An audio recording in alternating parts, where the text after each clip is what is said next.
Asphodel has been in development for 7 months.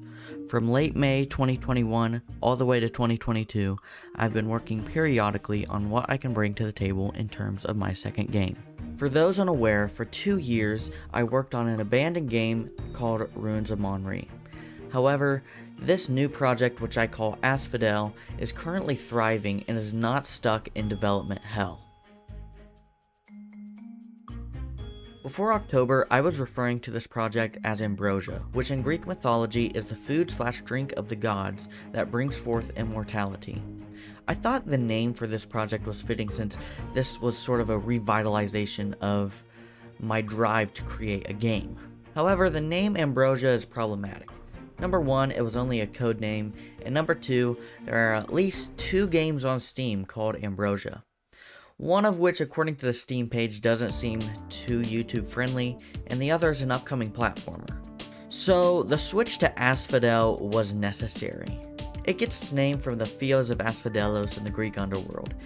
And the Greek underworld was sort of a weird place, so I feel it's kind of fitting to have a weird game named after a weird place. There's only one little hiccup with this name, and that is the game Bane of Asphodel. But, if need be, I will change the name in the future. So what has happened to Asphodel since August? Well, in short, nothing. I can show you the changelog for the game so far, but there isn't really a lot. The game is an odd one. I wanted to take it in the direction of Animal Crossing mixed kind of with Terraria, but now that idea is sort of just gone. If you look at the Trello page, you'll see that not much is being done. I'm currently looking into a more random world generation system, but right now it's just very bare bones. There's a new font in the game, along with slimes and campfires, but nothing too noteworthy. In fact, the only noteworthy thing would be skins. There are a set of skins that the player can choose from in the game, and you can change their shirt color, and I guess this would allow for customization for NPCs, but for right now, it's just not really much to look at.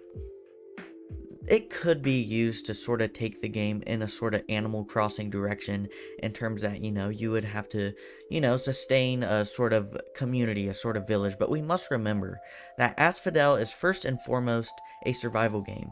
And so far, not a lot of systems are in place for that game. I got to this point with Ruins of Monry. I got to the point where I needed to create an inventory and item system, and I just kept putting it off, and that is what led to a development hell, which led the game to be cancelled. So, what really is Asphodel? In an attempt to thwart off a development hell, Asphodel is sort of a mishmash of different ideas, and this time around for developing a game, I'm taking a very, very relaxed approach in terms of game development. I'm not really setting myself any deadlines. The only deadline I have set is Alpha 1.0, at least sometime in quarter 3 or quarter 4 of 2022. It's kind of a far way off, but I feel that it is sort of a close goal that is sort of attainable, but in terms of that, I'm taking a very, very relaxed approach with this game. And that's why so many ideas have been just changing around. It took me 3 attempts to create a game engine before I finally moved over to Game Maker and started work on Ruins of Monry. And since then, I've worked on that game for 2 years before switching to something new. Let's not forget that Asphodel is ultimately a repurpose of some of the content and assets I made for Ruins of Monry. 2 years of developing systems to make development in Game Maker easier for me is finally paying off in terms of this game. I've gotten very farther than I would have gone with Ruins, in only 7 months of development. So I guess to answer that question, Asphodel is a world of imagination. The ultimate goal is to make the world of Asphodel a world of whatever you want it to be. Like many survival games, your imagination is only limited by the mechanics and what you can do in game. I don't really plan on focusing so much on terrain modification like in Terraria and Minecraft. But your imagination should still be able to flourish within this game. That's at least the goal. Sanity was a system in Asphodel that I touched on briefly in the last devlog. I mentioned that it wasn't finished yet and I wasn't too sure of how this system would function, and now I'm sad to say that I have decided to abandon this idea.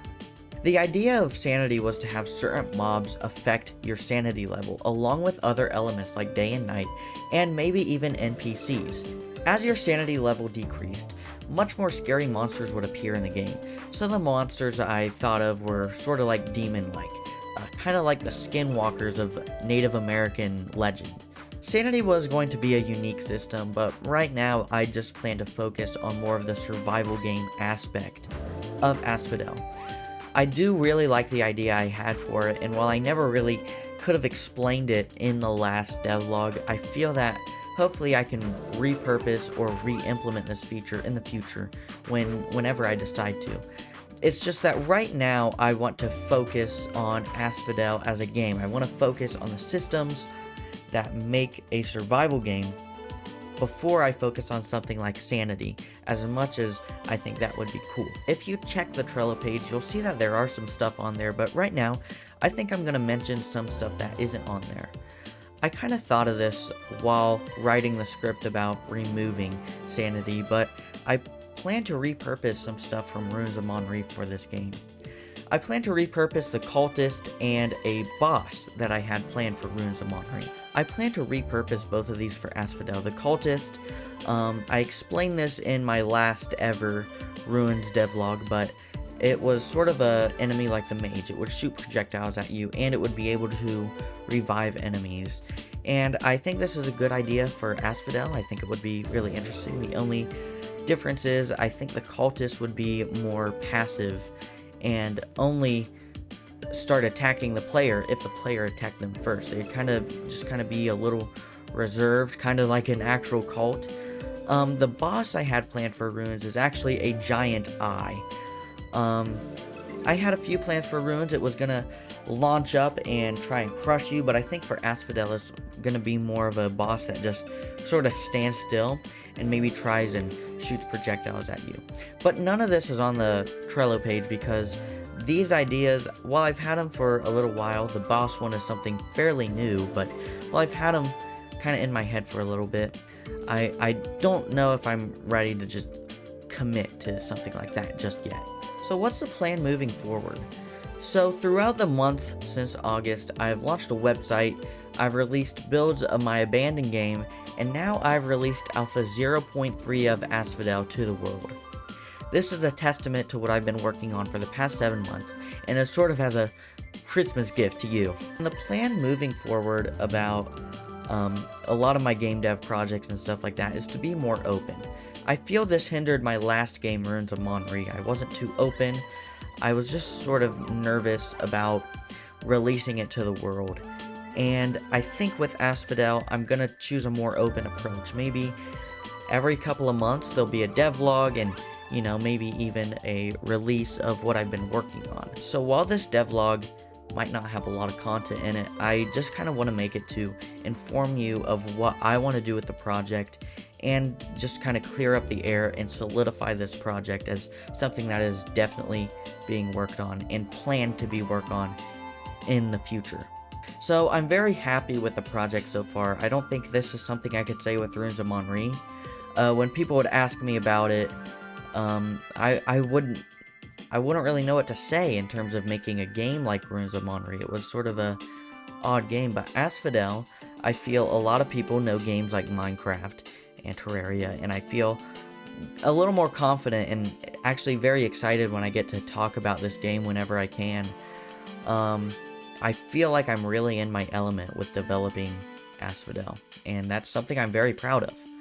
So with that being said, I hope that next time I'll have more to share with you on the project, but I just want you to know that I'm planning on sticking with this project, and as I said, I feel I'm in my element, and I am committed to it.